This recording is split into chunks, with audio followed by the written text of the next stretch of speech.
Oi, gente, o tema da nossa aula de hoje é transtorno bipolar. Então, na primeira parte da aula, a gente vai caracterizar a doença e na segunda parte da aula eu vou falar do principal fármaco utilizado para tratar essa patologia, que é o lítio.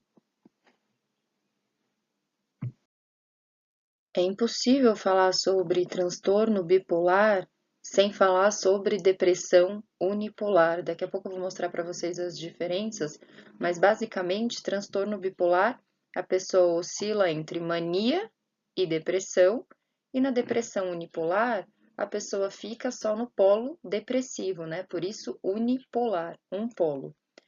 Existem alguns autores que consideram essas duas patologias como diferentes espectros da mesma doença. Inclusive, eu vou mandar para vocês um artigo que fala sobre isso.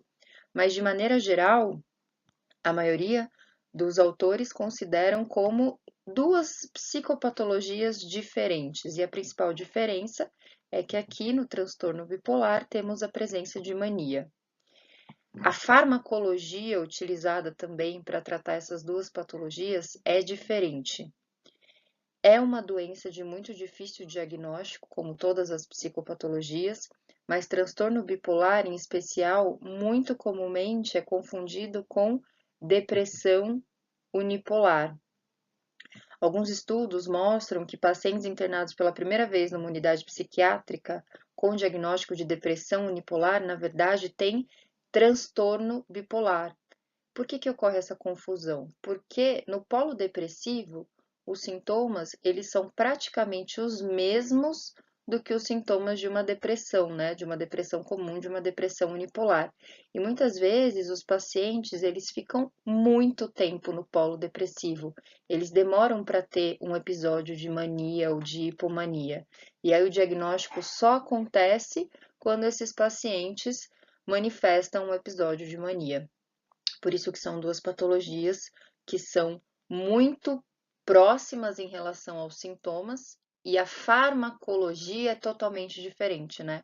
Aí que está o problema entre a confusão dessas duas doenças. Os fármacos que tratam o transtorno bipolar são diferentes dos fármacos que tratam a depressão unipolar, apesar de serem patologias que são muito confundidas. De forma bem objetiva, o nosso humor ou nosso estado de ânimo, ele pode ser dividido em três categorias.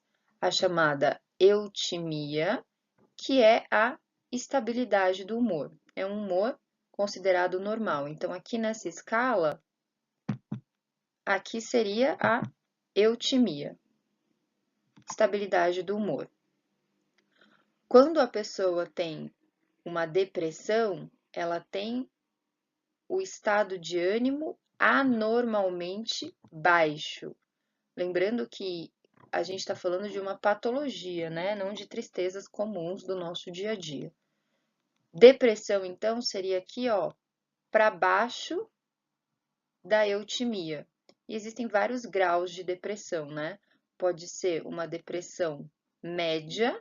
No caso da depressão média, pode ser chamada de distimia, ou ainda pode ser uma depressão um pouco mais severa.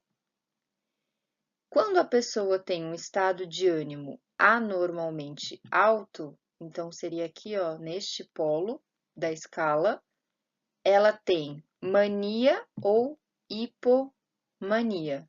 Então, aqui neste caso, hipomania estaria entre o normal e a mania severa, e a mania severa aqui no extremo desta escala. Então, essa é uma escala de humor. Claro que existem outras coisas aqui entre esses estados de ânimo, mas basicamente é isso, né? Estado de ânimo normal, eutimia.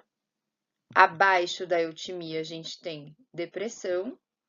Acima da eutimia, a gente tem a mania. Em relação ao humor depressivo, uma depressão um pouco mais leve, um pouco mais amena, é chamada de distimia, e depressão severa é chamada de depressão maior. Qual a principal diferença entre transtorno bipolar e depressão unipolar? Transtorno bipolar, o próprio nome já diz, né? Bipolar. A pessoa oscila entre esses dois polos, entre a depressão e entre a mania. Ela tem alguns períodos de estabilidade do humor também, dependendo do tipo de transtorno bipolar, mas basicamente a pessoa oscila entre esses dois polos. Já na depressão unipolar, a pessoa ela vem aqui só para o polo de baixo. Mais uma vez, ela também pode ter períodos de eutimia, dependendo do tipo de depressão, mas basicamente ela só fica aqui no polo de baixo, né? Ou aqui entre eutimia e distimia, né? Entre o humor normal e uma depressão mais amena, ou entre eutimia e depressão maior. Então, a pessoa nunca vai aqui para o polo de cima. Se ela for aqui para o polo de cima, se ela tiver um episódio de mania ou de hipomania, já muda o diagnóstico da doença. Então, aí ela passa a ser considerada como uma pessoa que sofre de transtorno bipolar. Aqui nesse slide eu trouxe para vocês os principais sintomas do episódio de mania e os principais sintomas dos episódios depressivos. Provavelmente vocês já estudaram essa sintomatologia quando vocês tiveram psicopatologia, então é só uma revisão. Basicamente, no episódio maníaco, o indivíduo se sente muito eufórico, com muita energia. Muitas pessoas que sofrem de transtorno bipolar gostam do episódio de mania porque eles são realmente mais produtivos. Já falei para vocês na webconferência que o Steve Jobs, ele sofria de transtorno bipolar e ele teve os grandes insights dele, as grandes ideias no episódio de mania. Por isso que é uma doença também muito confundida com depressão. Muitas vezes o paciente não procura ajuda médica no episódio de mania. Ninguém vai ao psiquiatra quando está feliz, né? Geralmente esses pacientes procuram ajuda médica no episódio depressivo. Por isso que temos muitos diagnósticos errados. Outra característica do episódio de mania é a dificuldade para dormir, né? Devido ao excesso de agitação. As pessoas falam muito rápido, tem um aumento na velocidade dos pensamentos, né? As pessoas ficam agitadas e muitas vezes as pessoas elas ficam destemidas, elas perdem o medo e aí por isso elas acabam arriscando a própria vida. E outra característica é o sexo sem devida prevenção. Isso é muito típico das pessoas que estão no episódio de mania. Elas se tornam ligeiramente mais promíscuas e acabam tendo interação sexual, muitas vezes de maneira inconsequente. E a sintomatologia do episódio depressivo é basicamente a mesma sintomatologia da depressão unipolar. Então, a pessoa se sente triste, redução da motivação, redução do apetite, pode se sentir um pouco preguiçoso, um pouco cansado, desmotivado e geralmente tem ideias suicidas na fase depressiva. Na fase de mania, algumas pessoas acabam morrendo na fase de mania justamente porque acabam colocando a própria vida em risco. Mas os casos de suicídio, eles acontecem principalmente na fase depressiva. O transtorno bipolar, além de ser uma patologia confundida com depressão unipolar, também é uma patologia muitas vezes confundida com esquizofrenia, justamente porque os episódios de mania muitas vezes envolvem delírios e alucinações. E os episódios depressivos envolvem falta de atenção e falta de motivação. Então vejam, a fase de mania se assemelha muito com os sintomas positivos da esquizofrenia, e a fase depressiva se assemelha com os sintomas negativos da esquizofrenia. Então, muita gente sofre de transtorno bipolar e é diagnosticado como esquizofrênico e vice-versa. Muitas pessoas sofrem de esquizofrenia e são diagnosticados como pacientes de transtorno bipolar. Existem basicamente 3 tipos de transtorno bipolar. Transtorno bipolar do tipo 1, transtorno bipolar do tipo 2 e transtorno ciclotímico ou ciclotimia. Qual é a diferença desses tipos de transtorno bipolar? Então, aqui a gente tem uma escala de humor. Vejam que no transtorno bipolar do tipo 1, a pessoa oscila entre a mania e a depressão. Então, é um transtorno bipolar clássico, né? A pessoa oscila entre as extremidades dos polos. Então, ora ela apresenta euforia, ora ela apresenta tristeza profunda. E vejam que ela pode ter aqui também um período de eutimia. Vejam que a transição aqui, ó, ocorre de um episódio para outro episódio de uma forma mais cíclica. No transtorno bipolar do tipo 2, a pessoa fica muito mais tempo no polo depressivo. Esse aqui é muito comumente confundido com depressão, porque vejam, a pessoa fica na eutimia e depressão, volta para eutimia, depressão. Essa pessoa demora mais para apresentar um quadro de hipomania. E vejam, a pessoa apresenta hipomania, que é um tipo de mania mais amena. A pessoa não apresenta a mania, ela não vem para essa extremidade aqui do polo. Ela vem para a extremidade de baixo, mas ela nunca vem para essa extremidade de cima. Caso ela tenha um episódio de mania, aí ela já entra nesta categoria, transtorno bipolar do tipo 1. Então, a principal diferença entre tipo 1 e tipo 2 é que no tipo 1 a pessoa apresenta depressão com mania, e no transtorno bipolar do tipo 2 a pessoa apresenta depressão com hipomania. E outra coisa característica é que a pessoa fica muito mais tempo no episódio depressivo. Já a ciclotimia ou transtorno ciclotímico é uma alteração de humor muito mais frequente, então observem que a oscilação é muito mais frequente, mas ela nunca chega aqui nos extremos. A pessoa nunca chega de fato na mania ou na depressão maior, então ela fica oscilando sempre a distimia e a hipomania. E vejam que essa pessoa quase nunca mantém a distimia, né, que é a estabilidade do humor.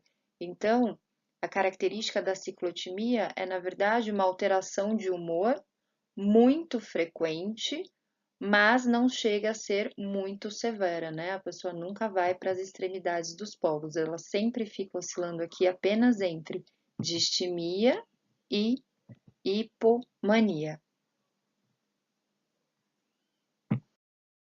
A fisiopatologia do transtorno bipolar ainda não é muito bem compreendida. Vocês vão até reparar que a aula é um pouco mais curta, justamente porque não se sabe ao certo quais são as vias neuronais envolvidas.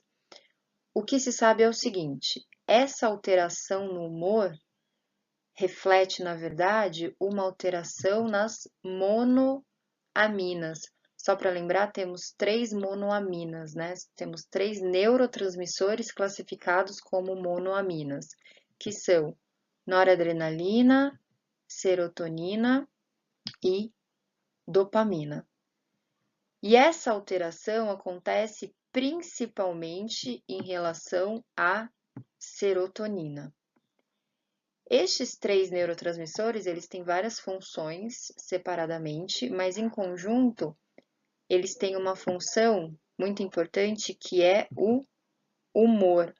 Estes 3 neurotransmissores estão associados ao nosso humor, principalmente a serotonina. Então, a gente tem um limite, uma janela de produção da serotonina. Uma pessoa normal tem um limite superior e um limite inferior. Uma pessoa normal, eu digo, uma pessoa sem a patologia transtorno bipolar. Quando essa pessoa está feliz, a serotonina, ela chega aqui no limite superior, de forma absolutamente normal e fisiológica. Quando a pessoa está triste, a serotonina vem aqui para o limite inferior, de forma absolutamente normal e fisiológica. Pessoas que sofrem de transtorno bipolar têm episódios de mania. Isso significa um aumento excessivo da serotonina, de uma forma anormal e patológica. Isso no quadro de mania. E no quadro de depressão, uma redução excessiva da serotonina, de forma anormal e patológica. Então, na verdade, essa oscilação no humor é reflexo da oscilação nos níveis de serotonina. Ora, a serotonina está exageradamente alta, e aí a pessoa apresenta o quadro de mania. Ora, a serotonina está exageradamente baixa e a pessoa apresenta o quadro de depressão. Vejam que, neste caso, quando a serotonina está exageradamente baixa, também é típico das pessoas que sofrem de depressão unipolar. Então, as pessoas que sofrem de depressão unipolar tomam os antidepressivos que vão tentar aumentar a serotonina, certo? Levar a serotonina aqui para níveis normais, tentar estabelecer a estabilidade do humor. Se uma pessoa que sofre de transtorno bipolar toma um antidepressivo, o que pode acontecer? O antidepressivo vai aumentar a serotonina. Então, o antidepressivo pode piorar os quadros de mania.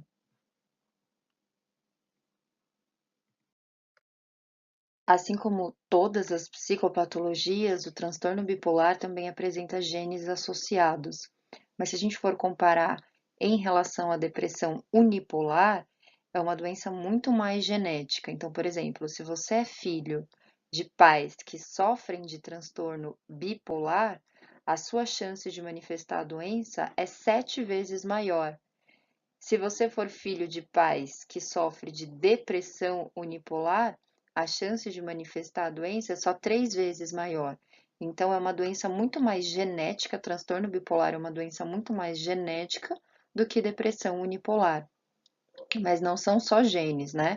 Claro que precisa ter a manifestação da doença, principalmente por fatores ambientais. Utilização de drogas e estresse geralmente engatilham a manifestação dessa patologia. Em relação aos genes, existem alguns trabalhos que mostram que esses genes estão aqui no par 11 e no cromossomo X. Acho que vocês tiveram aula de genética, mas basicamente a gente tem lá dentro do núcleo das nossas células todo o nosso DNA. O nosso DNA, ele pode estar na forma de cromossomo, e aí temos 23 pares de cromossomos. E aí cada parzinho tem lá milhões de genes que codificam milhões de características. E o que parece é que neste par aqui existem genes associados ao transtorno bipolar, e o 23º par é o cromossomo sexual, né? Então, aqui no caso, XX é uma mulher. Se fosse um homem, seria XY, né? Então, no lugar desse cromossomo X aqui, teria um cromossomo Y. Os genes da esquizofrenia também estão associados ao cromossomo X. Tanto homens quanto mulheres apresentam cromossomo X, né? Só que as mulheres apresentam em duplicidade, XX, e os homens apresentam apenas um X, né? Eles são XY. Isso significa que tanto homens quanto mulheres podem manifestar essa doença. Bom, e esses genes associados aqui no par 11 e genes aqui no cromossomo X são genes relacionados à produção e à degradação das monoaminas. As monoaminas são produzidas lá nos nossos neurônios por enzimas, e as enzimas, elas são determinadas geneticamente. Então, são genes associados a uma enzima chamada tirosina hidroxilase, que é uma enzima que produz, que constrói, que sintetiza as monoaminas. E também genes associados às monoamina oxidases, né? Já vimos essas enzimas, são enzimas que degradam, que destroem as monoaminas. Então vejam que são genes relacionados à produção e à destruição das monoaminas. Por isso que a pessoa apresenta essa oscilação no humor. Ora, a produção está muito grande, então a pessoa tem episódios de mania. Ora, a destruição está muito alta e aí a pessoa tem episódios de depressão. Então, na verdade, essa oscilação do humor é resultado da oscilação das monoaminas. E as monoaminas, elas podem estar oscilantes justamente devido a algumas alterações tanto na síntese, na construção, né, quanto na degradação. As áreas encefálicas envolvidas no transtorno bipolar são as mesmas regiões envolvidas na depressão unipolar: o córtex pré-frontal e o hipocampo, né, que faz parte do sistema límbico e está associado com a consolidação da memória. As pessoas que sofrem de transtorno bipolar também têm intensa morte neuronal nessas regiões. Então, a pessoa tem uma redução da espessura aqui do córtex pré-frontal devido à intensa morte neuronal e também apresentam intensa morte neuronal no hipocampo. Então, são as mesmas áreas encefálicas envolvidas na depressão unipolar. O principal medicamento utilizado para tratar transtorno bipolar é o lítio ou carbonato de lítio. O lítio é um medicamento muito antigo, foi desenvolvido há mais de 50 anos, tem muitos efeitos colaterais, mas ainda assim é o mais utilizado para tratar transtorno bipolar. O lítio, ele mantém a eutimia, ou seja, ele previne episódios de mania e previne episódios depressivos. Uma vez na mania e uma vez na depressão, o lítio não é indicado. Então, o lítio ele é para prevenir os episódios, tanto de mania quanto depressão. Então, o principal objetivo do lítio é tentar manter a eutimia, é tentar evitar a oscilação no humor. Uma vez que o humor já está oscilado, não adianta o lítio, ele não vai ter eficácia. O lítio ele tem uma janela terapêutica muito limitada. Isso aqui é só uma unidade de medida, tá? Milimolar por litro de sangue. Acima deste valor, 1,5, ele é tóxico, ele causa convulsão e pode até causar a morte. Mas abaixo de 0,5, ele não tem efeito. O lítio é um sal mineral presente em alguns alimentos. Então, a gente eventualmente consome lítio e tem lítio no nosso organismo, mas é uma concentração muito baixa, é abaixo de 0,5 milimolar por litro de sangue, então não tem efeito nenhum. Pessoas que tomam o lítio têm que fazer a chamada litimia, ou seja, monitoramento constante. Então, de tempos em tempos, tem que verificar qual é a quantidade de lítio na corrente sanguínea, justamente para o médico saber se o paciente está aqui dentro dessa janela terapêutica. Daqui a pouco eu vou falar para vocês qual é o mecanismo farmacológico do lítio, mas basicamente o lítio ele altera a concentração de praticamente todos os neurotransmissores. Ele tenta estabelecer a eutimia alterando as concentrações dos nossos principais neurotransmissores, como as monoaminas, principalmente serotonina e dopamina, glutamato, GABA e acetilcolina. Ele interfere praticamente em toda a atividade do sistema nervoso central e ele também induz a alteração de diversas enzimas, inclusive as enzimas que sintetizam e degradam as monoaminas. Bom, e como que o lítio funciona? Se a gente for olhar lá na tabela periódica, o lítio ele é da mesma família que o sódio. O lítio é um sal mineral muito parecido com o sódio. A gente viu na aula de bioeletrogênese que no neurônio em repouso, o sódio entra no neurônio, certo? A favor do seu gradiente de concentração, mas ele é jogado para fora pelas bombas de sódio e potássio. Então, a bomba de sódio e potássio vem e joga o sódio lá para fora do neurônio. O lítio, ele imita o sódio para entrar no neurônio. Então, assim como o sódio, o lítio passa aqui pela membrana e entra no neurônio. Porém, o lítio ele não é bombeado para fora pelas bombas de sódio e potássio, de maneira que ele imita o sódio para entrar, mas ele fica aqui dentro. Ele não imita o sódio para sair, ele entra e se acumula no meio intracelular, justamente porque as bombas não jogam o lítio lá para fora do neurônio. Já que o lítio entra pelos canais de sódio, ele entra no neurônio imitando ao sódio, mas ele não sai, isso significa que ele se acumula lá no meio intracelular. Ele se acumula dentro dos neurônios e isso modifica toda a neurotransmissão. De maneira geral, este acúmulo do lítio dentro do neurônio, ele mantém a eutimia. Ele consegue regularizar a produção dos neurotransmissores.